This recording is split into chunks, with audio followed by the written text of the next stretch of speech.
All right, so part B of homogeneous linear equations. We're talking about the general solutions to these types of equations. Remember, we are in second order differential equations. In other words, the highest derivative in our differential equation is now a second derivative. And the previous video, part A of this section, what we had saw is that when we're trying to find solutions to these types of second order equations, that we can think about them in terms of the auxiliary equation or the characteristic equation, which is just a quadratic, and a quadratic equation has, depending on, if you look at the quadratic formula, depending on the values of the discriminant, will tell you the types of solutions that you may get. Now, in the first part, we had scenarios where your two R values, R sub 1, R sub 2, in other words, the two values that you would have got from solving that quadratic, are real and distinct, right? So R sub 1 does not equal R sub 2. Now, with that behind us, we also learned that the solutions to these second order differential equations can be written as a linear combination of the following, right? So there's that e to the RT that we were seeing in the previous video. And we have, you can think of the solutions to these types of differential equations are just simply linear combinations. Now, I'm going to take a second because that is the distinct real types of solutions that we were talking about. Now, before I get to the next type of solutions, and in this case, we're going to take a look at what happens when R sub 1 is actually equal to R sub 2. Actually equal to R sub 2. Before we get there, I want to make sure you understand, because there's some language that we use in differential equations that, I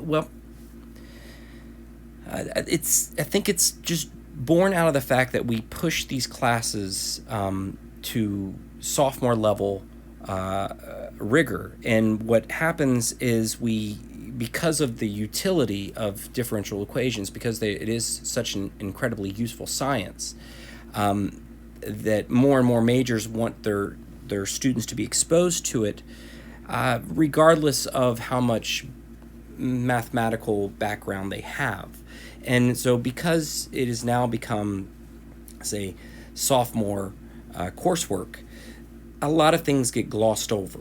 Okay, so I will continue to gloss over a lot of ideas. That is how we must continue with this course. But I want to at least try to touch on a few things. So, what do we mean by general solutions to homogeneous linear equations? Why? Well, the homogeneous we saw is just comes out of the fact that we have now have our differential equation set equal to 0. So that part we can understand. But what about the linear? Where does the linear part come from out of this out of these problems? So if you follow me down here, and I'm gonna just start with just a basic question. Just assume that the second derivative of some function, right? There's a function of t. Assume the second derivative is equal to 0. What can you tell me about, well, let's start with the first derivative. What could you tell me about the first derivative? Well, clearly the first derivative must have been some constant, because if you took the derivative of that constant, you would have got 0. And then more importantly, what can you tell me about y of t, right? Because the solution to a differential equation is that original equation that you took the derivative of twice, right? So what can you tell me about this original y of t equation? Well, if you integrate c with respect to t, we would get ct. Interesting. Now stay here for just a second. Don't gloss over this. If you graph this, if you graph what I'm boxing in here for you, what would you get? What type of geometry would you get? Well, obviously you would get a straight line. So do you see how when the linear part is coming out of the fact that y of t must have been a, or let me phrase this right, we can think of it as it must have been a straight line in the scenario where your second derivative is set equal to 0. So let me stay here for just a second here. If you had, well, what would you need to find the equation of a line, right? If you want to find, say, y is equal to mx plus b, right? If you want to find the equation of that line, what do you require? What do you need? Well, you would need a point, right? Some point. And what else would you need? You would need a slope. Now notice that the slope is that constant of integration, right? So that when we do these initial value problems, right? Think about the problems that we were doing in the previous video, where I would give you, say, y prime of, now I'm going to use t because that's the notation that we've been using so far. So y prime of, let's just say, t sub 0 equals, and then they also, let me go ahead and tell you they would give you some constant, right, some c. And then we would, doing the initial value problems, they would also give you a point. They would tell you, say, y of t sub 0 is equal to y sub 0.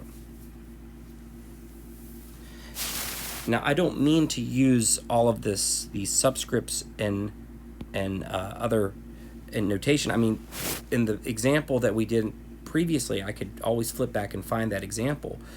But here would be a type of example of an initial condition, so you can see it without all of this variables and subscripts. It might be something like y of 0 is equal to 1, and then y prime of 0 is equal to 2. And now all I'm asking you to notice that the point, if you need a point and a slope, right? Well, here is the point. And what's the slope? The slope, obviously, would be the 2.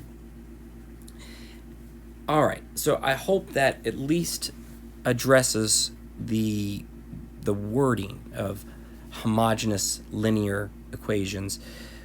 Where I want to go next is I want to go ahead and make a statement that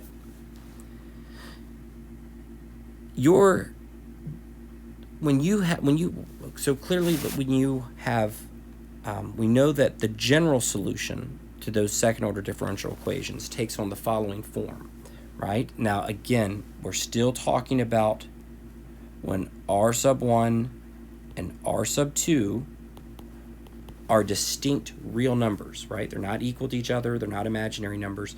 We knew that what I boxed in, this was the general solution. Now, I made the statement that, or at least my apologies, we we used a problem where we had initial values, and we went from a general solution to a particular solution. And I made the statement that if as long as certain conditions are met, we are guaranteed to have a particular solution to these differential equations. And that condition, which I didn't speak of, has to do with the what we call the linear dependence or independence. Now, I can make sense of this to you in the following way. So let's take both of these terms. Now, assume for a second that I can produce c sub 2 e to the power of r sub 2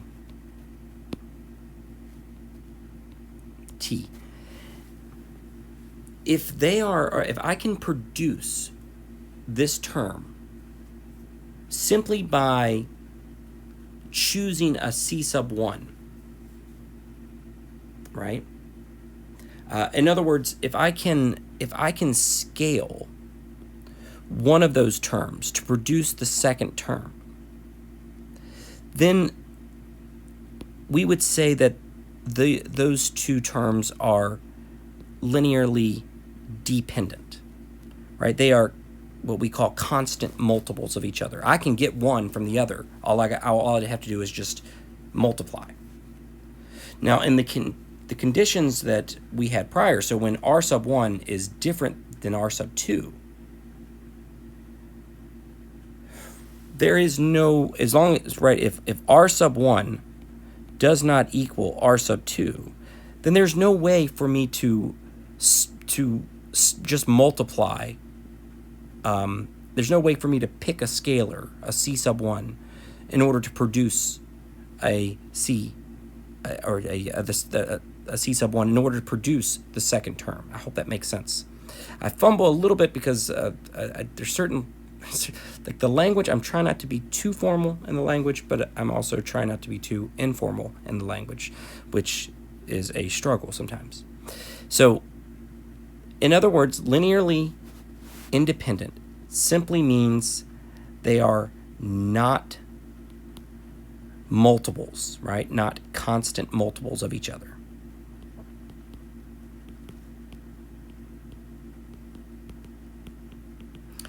That's not the case. When it's linearly dependent, would mean they are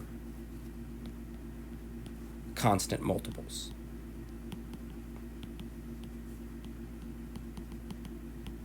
All right. So in the case of linearly independence, we are guaranteed, if you take a look at this theorem 2 here, if y, now when they say y sub 1 and y sub 2, what they're talking about is what I'm circling right now. They're talking about those each of those terms in the general solution. We're saying if those terms are any two, if y sub 1 and y sub 2 are any two solutions to the differential equation. Now the differential equation that they're talking about is the the ay prime double prime plus by plus prime plus cy equals 0. If they are two solutions to that equation that are linearly independent, right? They're not multiples of each other. Then you can find two constants, c sub 1 and c sub 2, that can always, then unique constants can be found so that your general solution does satisfy the initial value problem. In other words, you can rest assured that you can get from the general solution to a particular solution. Okay? Now, where do we go from here? So our job right now is to take a look at the other types of solutions you can run across when dealing with quadratics, right? So if you have your A, remember your auxiliary equation, AR squared plus BR plus C equals 0. So that is a quadratic. And looking at when you set up the quadratic formula, the square root of the b squared minus 4ac. Now, depending on the value of b squared minus 4ac, will determine the types of solutions. We saw this in the previous video. Now, every problem we've done in this section so far all had values greater than 0. That's why every solution was were distinct and they were real numbers. So where do we go now? So we're now actually going to turn our attention to the scenario when b squared minus 4ac actually equals 0. So if it equals 0, then what can we say about your two r values?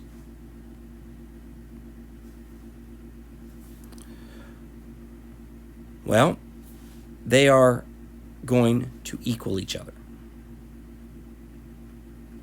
Okay, so no more. Let's jump in, and I will come back to the very top up here and grab some information in just a second. But right now, let's jump in and just and start working this problem.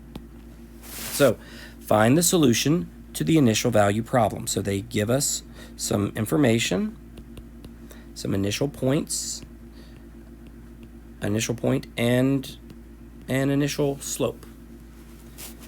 And they tell us that our second order differential equation is y double prime plus 4y prime plus 4y is equal to 0. All right, so we're going to begin the way you would have begun in the previous problems. We want to get to our auxiliary equation. So that means we need to identify what is A, B, and C. All right, so in this case, A is going to be equal to 1, B is going to be equal to 4, and C is going to be equal to 4. Okay, so now we're plugging each of these in to the auxiliary equation. Ready? So I don't want to jump too far ahead. So here's your auxiliary equation, your characteristic equation. And I will draw you some arrows. We're going to plug them in. So we have r squared plus 4r plus 4 is equal to 0. All right, well, if you factor this, the factors would be r plus 2 times r plus 2. Now, what is the solution to this quadratic? Well, notice that in this case, r is equal to -2.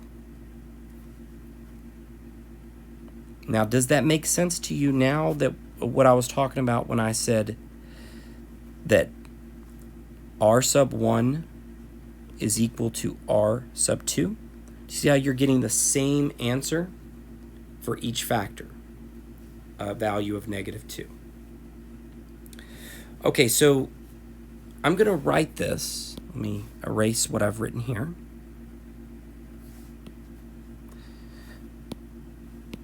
So I'm going to write this as r plus 2 squared is equal to 0.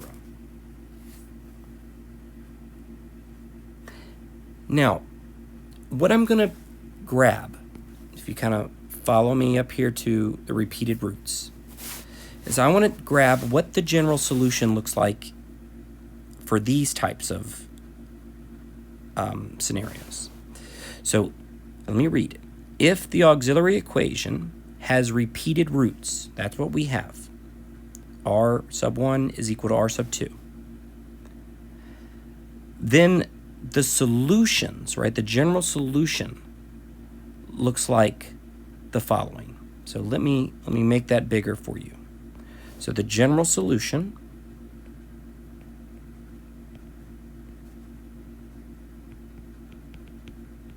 okay, so again, write yourself some good notes. General solution when you have repeated roots looks like the following. So y of t is equal to c sub 1 e to the rt plus, now here's what's going to slightly throw you off slightly just in the beginning, c sub 2 t e to the rt. Okay? I don't like how I tried to cram all that in there. Maybe you didn't like that either. So while I talk out loud, I'm going to rewrite that. So y, I'm going to give myself plenty of room this time. So y of t is equal to c sub 1 e to the rt plus c sub 2 t e to the rt. And now, maybe you're thinking, well, wait a minute, what?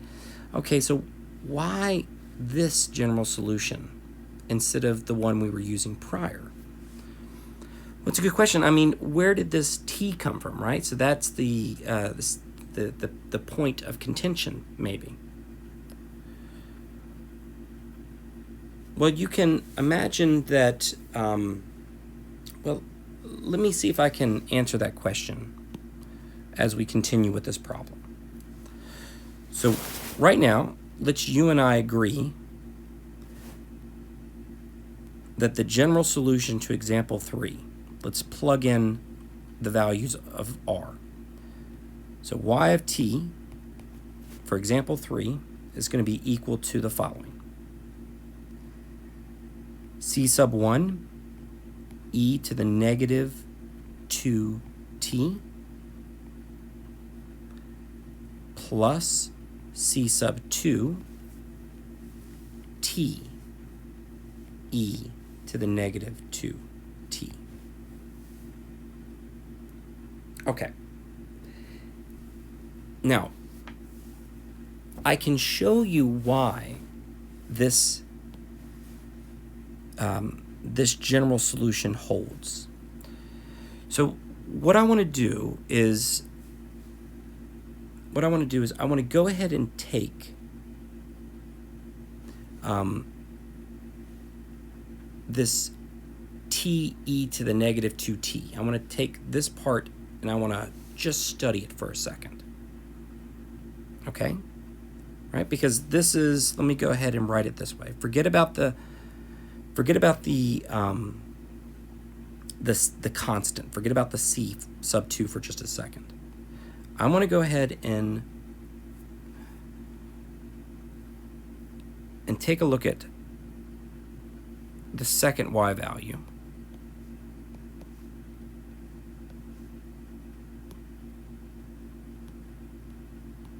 And I just want to stay here just a second. Are you ready? So what are we doing right now? Well, we have the general solution. I'm trying to get you to the particular solution, but I want you to understand what's happening here. So in this case, let's take a look at the t e to the negative 2t.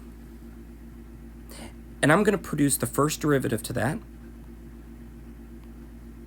and I'm going to produce the second derivative to that. I'm not going to talk you through it. I'm just going to produce it for you.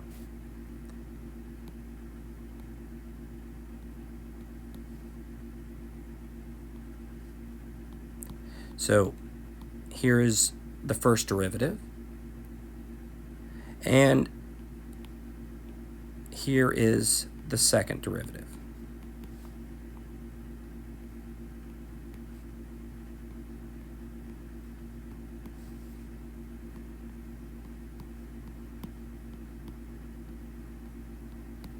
now let me show you what you could do. So this is the example 3. This was our problem, right? So if you take this y double prime, this y prime, and this y, and you were to plug each in, right? If you plug each of them into that original equation, what you would find is, and I won't produce all of this for you, but what you would find is that everything would zero out. In other words, you would end up with a true statement. You would end up with 0 is equal to 0. Right? So we are for sure this works. Now I want to get you from again, I would like to stay here a little bit longer, but not really the scope of a sophomore level class. So let's get back to the general solution, and I want to be able to get you from this general solution to the particular solution, which is what they want. Okay.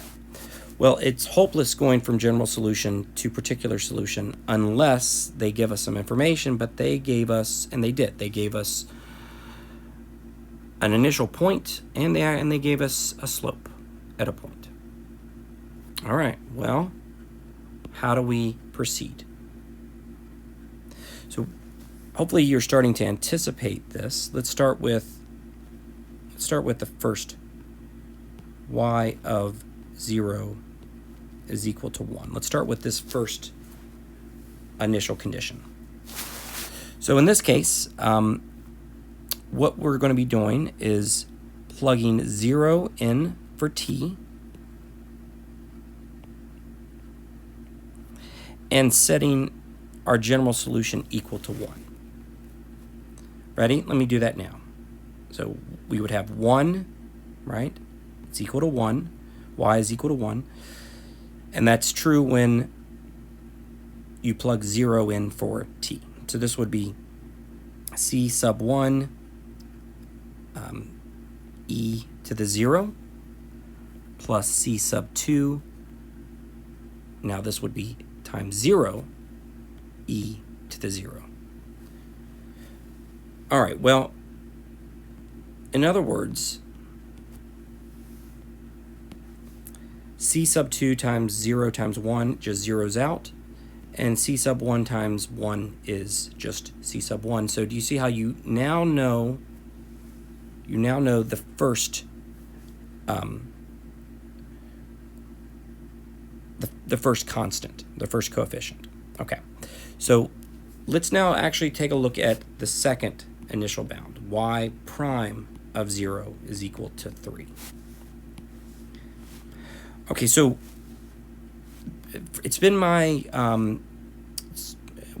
observation that the mistakes that I've seen students make over the years of teaching this is a lot of times students jump right in, plug 0 in for t, and set the equation equal to 3. Now, hopefully since you're watching this video, hopefully this won't be you, but do you understand that this initial condition has to do with the derivative, and you don't have the derivative, but I can go ahead and produce it. So let me go ahead and produce y prime of t. So not bad. All we have to do is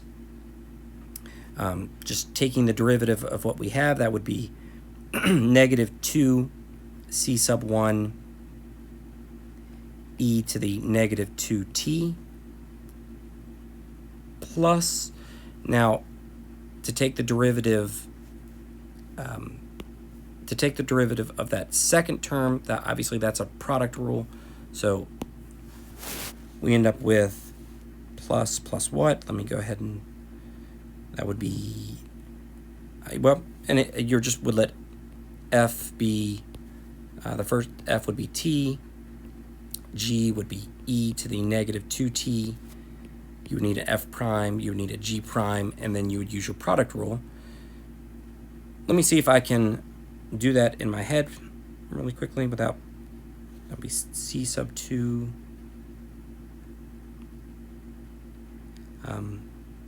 e to the negative 2t.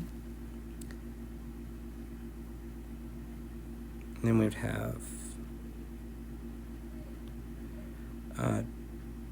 2 c sub 2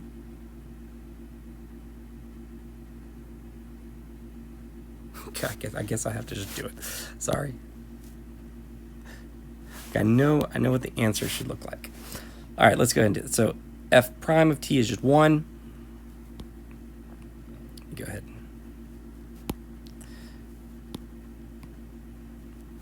Sorry, tried my best to save you a little bit of time, but maybe it's just too late. I can't do it at this in my head.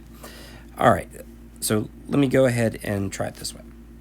So if we define f to be equal to t, we define g to be equal to e to the negative 2t. F prime is equal to 1.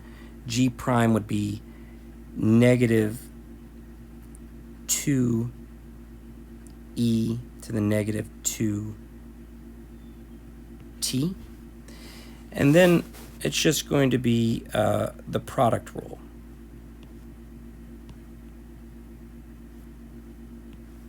So, all right. So that would give me 1 times e to the negative 2t plus t times negative 2e to the negative 2t. All right. Ready? Let me now put everything in the right spot. So this would be e to the negative 2t plus t. I'm going to write that as negative 2t, just be a lot easier, minus 2t e to the negative 2t. Okay. Well, okay, that wasn't too bad, just maybe a little bit too late to be doing product rules. Let's now use the initial condition. So setting my first derivative equal to 3 and plugging 0 in for all the t values leaves me with the following. So I have 3 is going to be equal to, well, negative 2 times c sub 1 times 1. So this would be negative 2 c sub 1. And then let's assume that I've already distributed that c sub 2. So plugging in that 0 here is going to zero out that term, and that's going to leave me with plus c sub 2 times 1, which is just c sub 2. Okay. With me so far? All right, hopefully, as long as there's no silly arithmetic mistakes. Then how do we find c sub 2? Because I already know what c sub 1 is. Well, I just hinted at it, right? If I already know what c sub 1 is, then plug it in. So I have